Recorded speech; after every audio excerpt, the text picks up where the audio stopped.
Olá, amigos do canal Geomasa. Como é que vocês estão? Tudo bem? Tudo tranquilos? Viemos para mais uma edição do Jornal do Masa. Para tanto, vamos utilizar a edição da Folha de São Paulo desta quarta-feira, 24 de junho de 2020. Edição de número 33.320. É muito comum, às quartas-feiras, nós analisarmos a última página do caderno cotidiano, atualmente chamado de Saúde Coronavírus, esta última página que é chamada de Folha Corrida. Nesta semana ela está na página B14 e nós vamos fazer mais um artigo do Marcelo Viana, ele que voltou a falar sobre a constituição mais interior da matéria. A matéria é feita de quê? Claro que nós fizemos, essa é a quarta matéria, acompanhamos todos os artigos e ele vai demonstrando como é que se constitui desde tempos remotos o interior dos átomos, o interior dos elementos químicos. Tese sobre natureza dual, ou seja, dupla da matéria, passou pelas mãos de Einstein e Schrödinger, falando de dois grandes físicos do início do século XX. Albert Einstein, ligado historicamente à teoria da relatividade, e o austríaco Erwin Schrödinger, ligado à mecânica quântica. 100 anos atrás, a física estava bem bagunçada, exatamente por conta da entrada no mundo da física da mecânica quântica.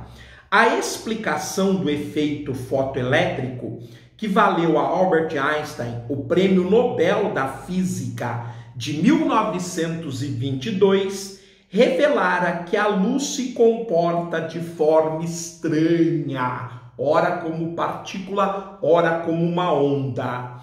Em alguns fenômenos, ela parece ser formada por ondas. Em outros, consistir de partículas.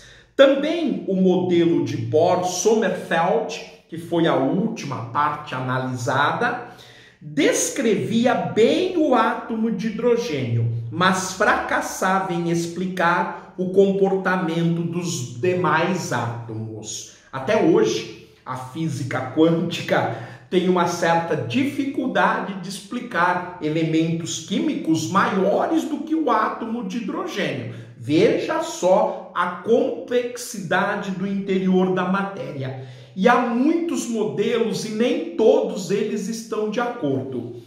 Pelo menos numa coisa havia consenso: a matéria é feita de partículas.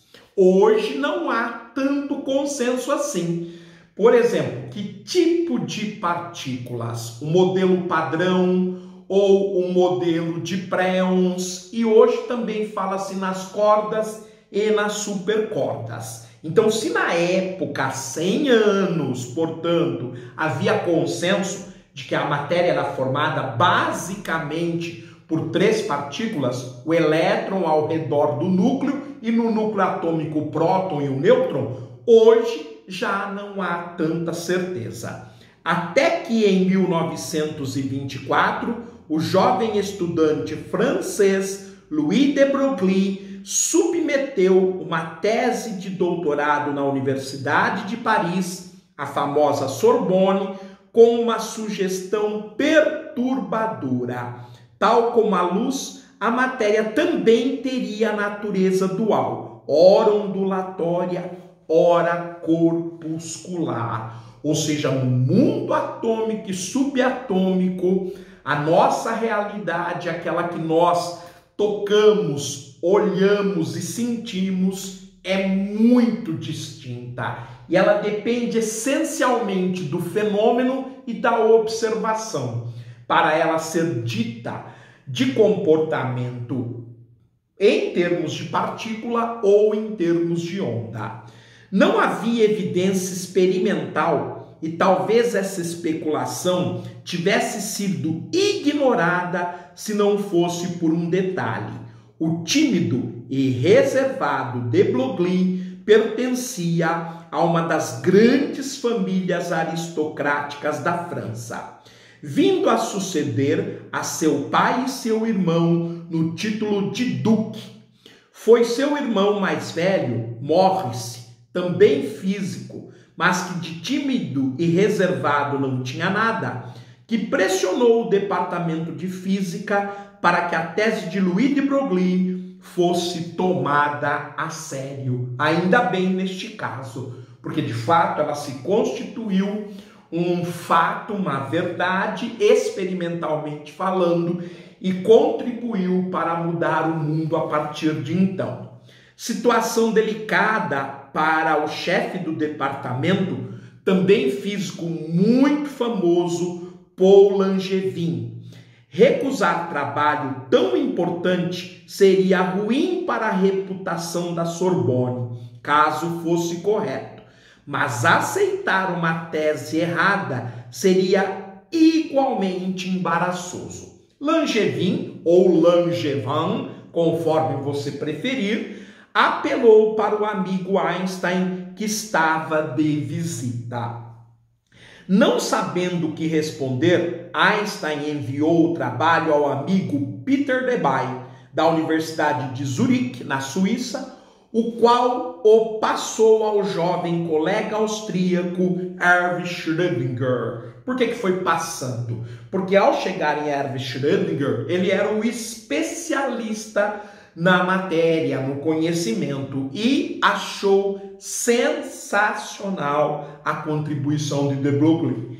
Inicialmente, Schrödinger não ficou entusiasmado, mas o emprego na universidade era temporário. Tinha que mostrar serviço. Retirou-se para um chalé nas montanhas e voltou 2 semanas depois com a informação de que a teoria de de Broglie não tinha nada de errado e de que tinha conseguido deduzir 2 equações que lhe renderam o Prêmio Nobel da Física em 1933. Aliás, tanto Louis de Broglie como Erwin Schrödinger foram prêmios Nobel de Física. O endosso de Schrödinger à teoria de de Broglie foi transmitido a Einstein, o qual se comunicou com Langevin, dê o doutorado ao garoto, disse Einstein para Langevin. Afinal, que mal ele pode fazer com uma tese de física? 3 anos depois, Einstein estava recomendando de Broglie para o Prêmio Nobel da Física, que ele de fato ganharia em 1929. Extraordinário. Vejam como são os bastidores da ciência, as incertezas, as inseguranças e, claro, as descobertas geniais. Mas é isto, com este 4º programa sobre o interior da matéria, nós ficamos por aqui com mais uma edição do seu Jornal do Masa Especial Ciências. Até a próxima, fiquem bem, tudo de bom.